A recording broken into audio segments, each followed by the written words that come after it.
കർണാടക മുഖ്യമന്ത്രി ആദരണീയനായ സിദ്ധാരാമയ്യ അടക്കം വേദിയിലും സദസ്സിലുമുള്ള വിശിഷ്ട വ്യക്തികളെ, സഹോദരി സഹോദരന്മാരെ, ശിവഗിരി തീർത്ഥാടനവുമായി ബന്ധപ്പെട്ട് കാര്യങ്ങൾ സംസാരിക്കുന്നതിന് മുൻപ് രണ്ട് കാര്യങ്ങൾ ആദ്യമേ തന്നെ അറിയിക്കാൻ ഞാൻ ആഗ്രഹിക്കുകയാണ്. ഒന്ന്, അധ്യക്ഷ പ്രസംഗം മാറ്റി ഉദ്ഘാടനത്തിന് സമയം തന്ന ബഹുമാനായ അധ്യക്ഷൻ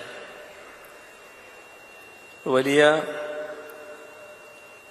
സൗകര്യമാണ് ഉണ്ടാക്കി തന്നിട്ടുള്ളത്.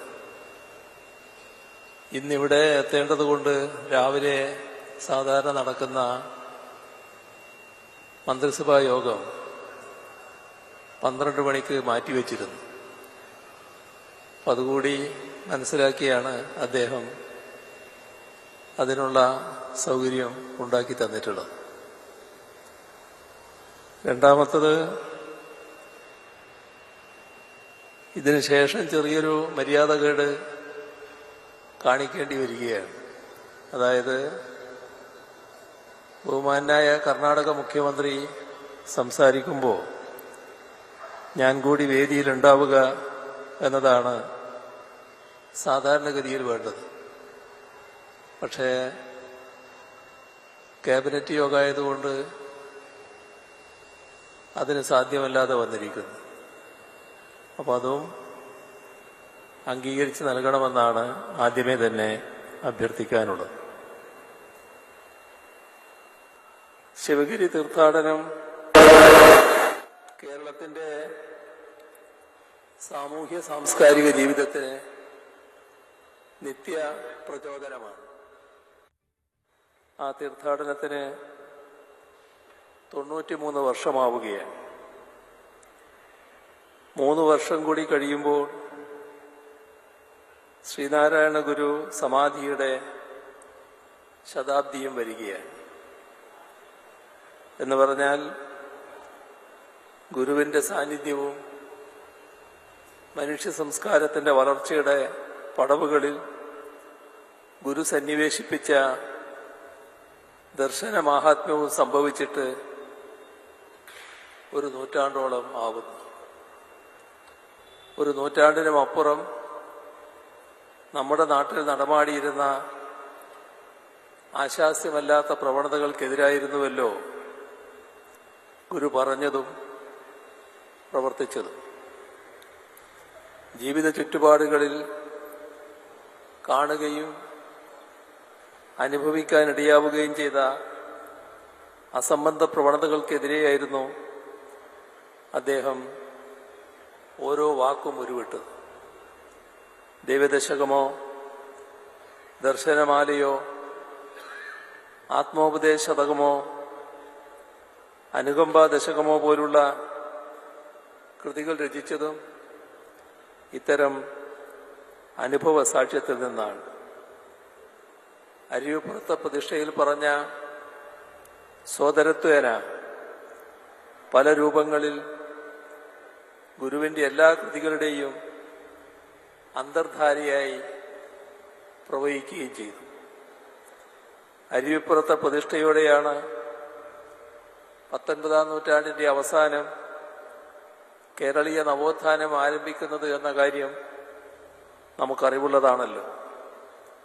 ഈ പ്രതിഷ്ഠയിലൂടെ ഗുരു നൽകിയത് അന്ന് നിലനിന്നിരുന്ന ചാതുർവർണ്ണ വ്യവസ്ഥ തകർക്കുക എന്ന സന്ദേശം തന്നെയായിരുന്നു. ജാതി വ്യത്യാസത്തിന്റെ കന്മതിലുകൾ തീർത്ത ഈ വ്യവസ്ഥയെ വെല്ലുവിളിച്ചുകൊണ്ടല്ലാതെ സ്വാതന്ത്ര്യം നേടാൻ കഴിയില്ല എന്ന് ഗുരുവിനറിയാമായിരുന്നു.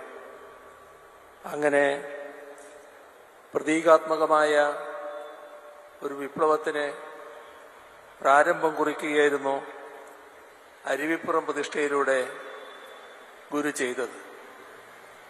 അന്നത്തെ തിരുവിതാംകൂറിലെ ഭരണവ്യവസ്ഥ രാജാധികാരത്തിലും നാടുവാഴിത്തത്തിലും കെട്ടിപ്പൊക്കിയതായിരുന്നു.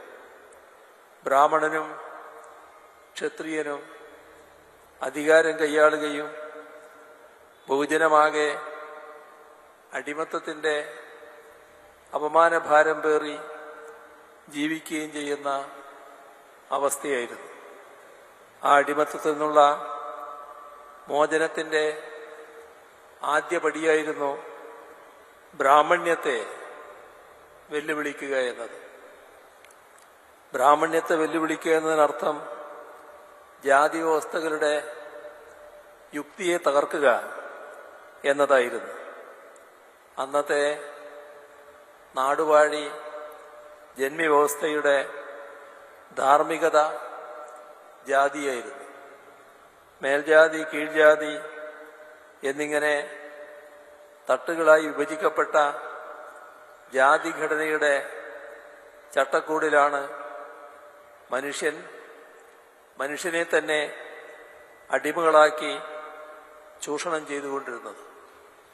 ആ ചൂഷണ വ്യവസ്ഥയുടെ നട്ടെല്ലായിരുന്ന ബ്രാഹ്മണ്യത്തിനെതിരെയാണ് ശ്രീനാരായണ ചിന്തയുടെ ആയുധം ഉയർന്നത്.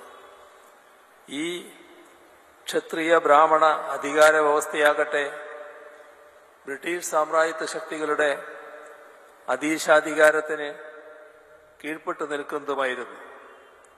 എന്ന് പറഞ്ഞാൽ ബ്രാഹ്മണ്യത്തിന്റെയും നാടുവാഴിത്തത്തിന്റെയും എന്നതുപോലെ തന്നെ സാമ്രാജ്യത്വത്തിന്റെയും അധികാരപ്രയോഗത്തിനെതിരെ ഉയർന്ന അടിച്ചമർത്തപ്പെട്ടവന്റെ കലാപം തന്നെയായിരുന്നു അരുവിപ്പുറം പ്രതിഷ്ഠ.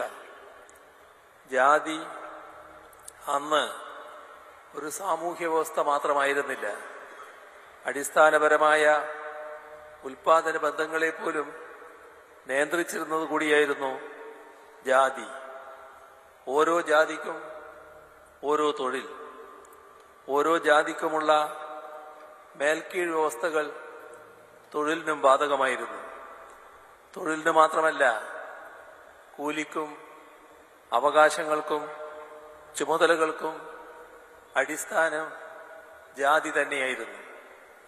ജാതി ഒരു നിയമവ്യവസ്ഥ കൂടിയായിരുന്നു. ഓരോ ജാതിക്കും ഓരോ നിയമങ്ങൾ, ഓരോ നിയമത്തിനും കർക്കശമായ അതിർവരമ്പുകൾ, നിയമലംഘനങ്ങൾക്കുള്ള ശിക്ഷാ വ്യവസ്ഥകൾക്ക് പോലും ജാതിഘടനയുടെ മേൽക്കീഴ് ബന്ധമുണ്ടായിരുന്നു. സവർണൻ അവർണനെ തല്ലിക്കൊന്നാൽ അയാൾക്ക് ഒരുതരം ശിക്ഷയുമില്ല. മറിച്ചായാൽ ശിക്ഷ ദണ്ഡനവും മരണവും. തീണ്ടലിന് കാരണം അവർണനായാലും സവർണനായാലും ശിക്ഷ അവർണന് മാത്രം. എന്ന് പറഞ്ഞാൽ ജാതി ഒരു മർദ്ദനോപകരണമായിരുന്നു എന്നർത്ഥം.